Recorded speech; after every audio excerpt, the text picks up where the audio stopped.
What's up, gearheads? It's Trev. I got some bad door hinges. I ordered some new ones, well, used. Today we're going to be changing them.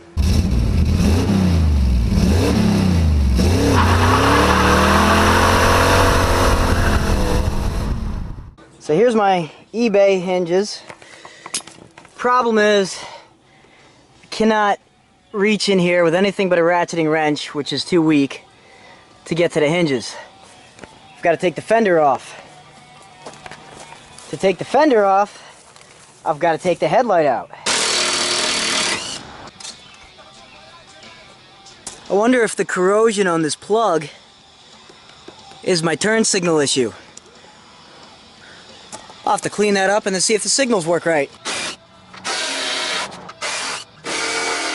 Alright, so we got 1, 2, 3, one up top, one down here that's already missing, one more underneath, and I gotta get to this one back here. So I gotta get this loose and get that bolt out, and then one more here.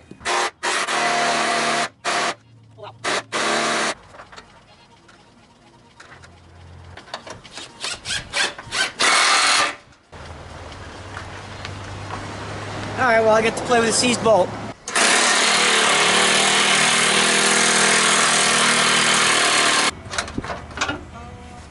Holy dirt! Oh, that's still connected, son of a gun. This bracket was messing me up. That's what that bolt's for.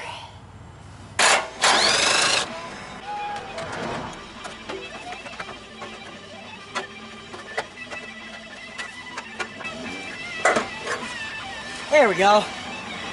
So I probably just bent a few things out of whack, but this is the fender that got a little stretched when the wheel fell off, so it is what it is. I'll straighten stuff out. So when you're missing your fender liners, that's the kind of crap that happens. It's all dirty. I do have new ones to put in. I've not gotten around to it yet.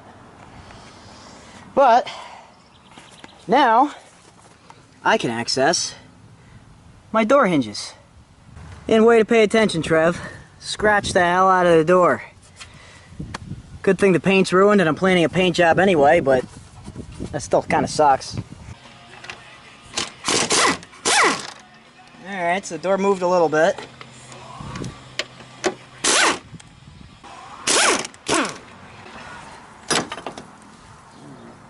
So there's one. And they are labeled old, new. See if we can line them up in basically the same spot. It's not a whole lot of adjustment to them. The other thing to keep in mind is the door moved.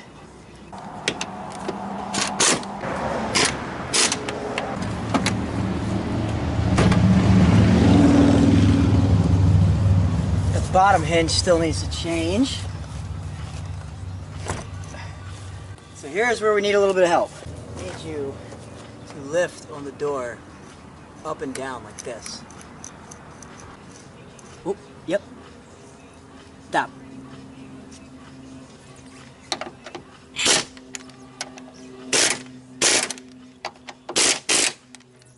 Let go. I'm not sure what's going to require adjustment. Now hang on. We'll do this one.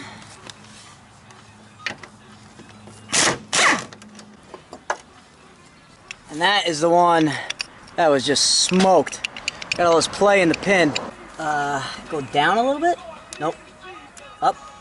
Easy, slow, easy. Down just a little. Stay there. This is gonna take a lot of adjustment. Kinda close. It's not perfect. Got a big gap. The good thing is the door still closes. Bottom gap is okay. Got a very big gap here. So the door just needs to come backwards a little bit, and it's a little, just a little high. Close. This one needs to twist a little bit. This one's pretty close to the old stuff. I think these might need to move. The hard part's going to be getting this adjusted, so I'm going to loosen all of these up just a little bit then we can angle the door again. See if you can grab the door and wiggle it around a little bit. This is going to be, this is actually going to be like up and down. Lift it up.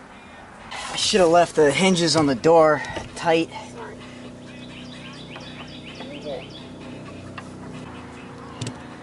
Don't move. I don't know if that changed anything.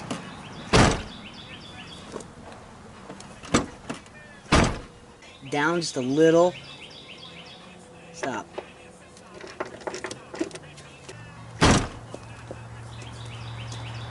Yeah, it's too big a gap. That gap needs to be almost cut in half.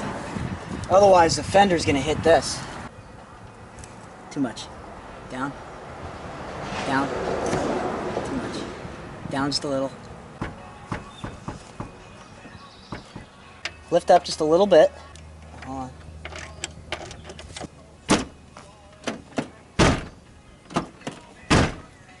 Ooh, we're getting close. Moving that top hinge, we closed up this gap quite a bit. You can see it's real tight right here. So that lower hinge just needs to come up just a little bit. Grab the bottom and get ready to lift up a little bit. Let go. Gap's just a little big there. That's pretty close though. Door closes nice. I don't know if I want to adjust it anymore. Definitely not sure if I want to mess with that anymore or not. It's pretty close. A little bit of white lift so that these don't burn themselves out. I might call that good for now. Alright, well I got her back together. Door's pretty darn close. Still can't open it from the inside though. So I'm gonna have to take the door panel off and figure out what's going on there. I thought it was because of the hinges. But at least when I open it, it's nice and smooth. It doesn't drop down anymore. Gap's pretty close.